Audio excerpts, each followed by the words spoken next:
What is going on, you beautiful people? Happy Monday, happy Tuesday. If you're on the other side of the world, I hope you are having a fantastic start of the week and kia ora, as they would say in New Zealand. I want to come at you guys candidly. A couple of weeks ago, I closed on my first house as a homeowner.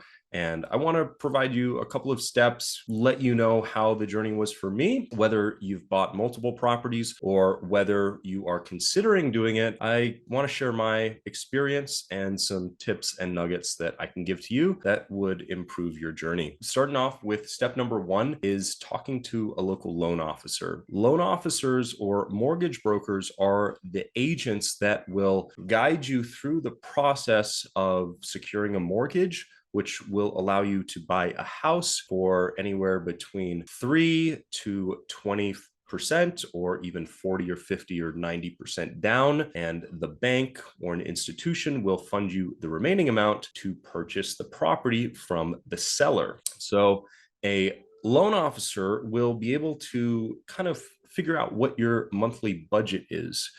For me, when I started my solar journey, that's kind of the precursor to step number one is getting a job, securing 2 years of income. My loan officer wanted to see that. I set up my business, paid myself from the business, and was able over 2 years to show proof of income. And that officer or broker is going to be able to hone in on what your price cap is for a house, whether that's 200K, 300, 500, 900K, and also what your monthly buying power amount would be based on your down payment. For example, if you are going to buy a 500K house and you are going to put 100K down, your mortgage is 400K, right? And given interest rates, that mortgage payment could be $3,000, for example, or less or more. You will need to balance your debt to income ratio. Sounds like a technical term. It's not. It's just how much debt do you carry over how much income you make. If you make $6,000 a month and your mortgage is $3,000, you would have, all things being equal, a 50% debt to income ratio, and you will need to be lower than that in order to qualify for most traditional houses. Step number two is to talk to local realtors or find a realtor of your choosing that can help answer questions and navigate the process for you. I was fortunate enough to work with a family friend who went above and beyond and was able to guide me through what I needed to get done and facilitate various conversations with my lender, or even just line up home viewings, which is a great segue to step number three. Once you've talked to a lender and a realtor, you're going to want to keep a beat on the market. What I mean by this is when I stepped into the initial buying process, seriously considering it, I wanted to keep a beat on how homes were selling, which homes were going faster, which areas of town saw price increases or price falls. If time is not essential for you, taking 30 days to understand your market, understand the market conditions, both locally and nationally, and see as many viewings as you possibly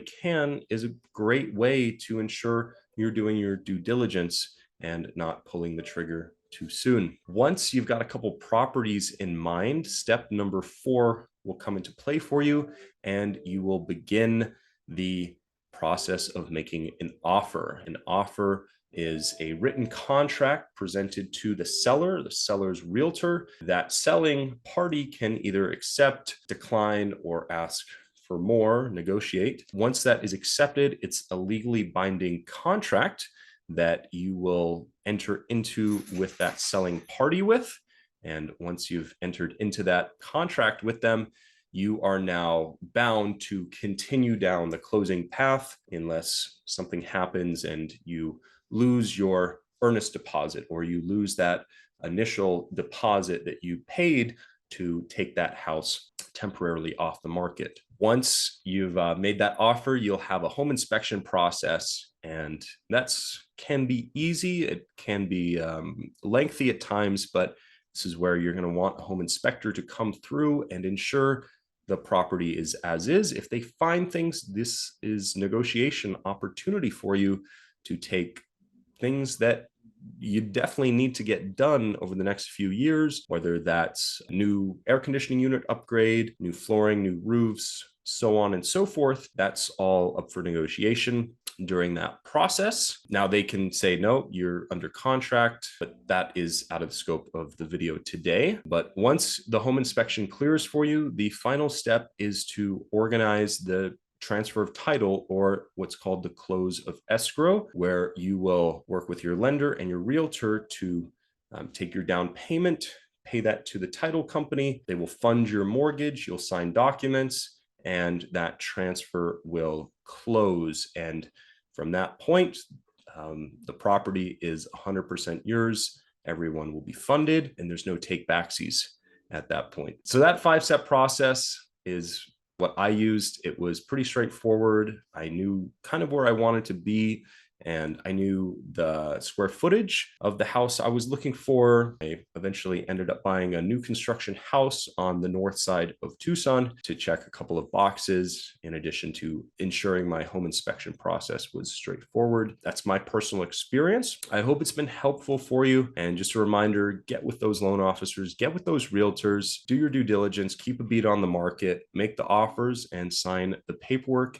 And all things considered, you will step into home ownership if you haven't already, or go through it again and again. And may it be a pathway to build wealth and equity and provide for your family and future generations. Feel free to reach out, drop comments below if you have any specific questions, or you can also direct message me or reach out, and I'm more than happy to provide any nuggets or tips that I used in my process to close on my house fast and efficiently. Hope you guys have an amazing week.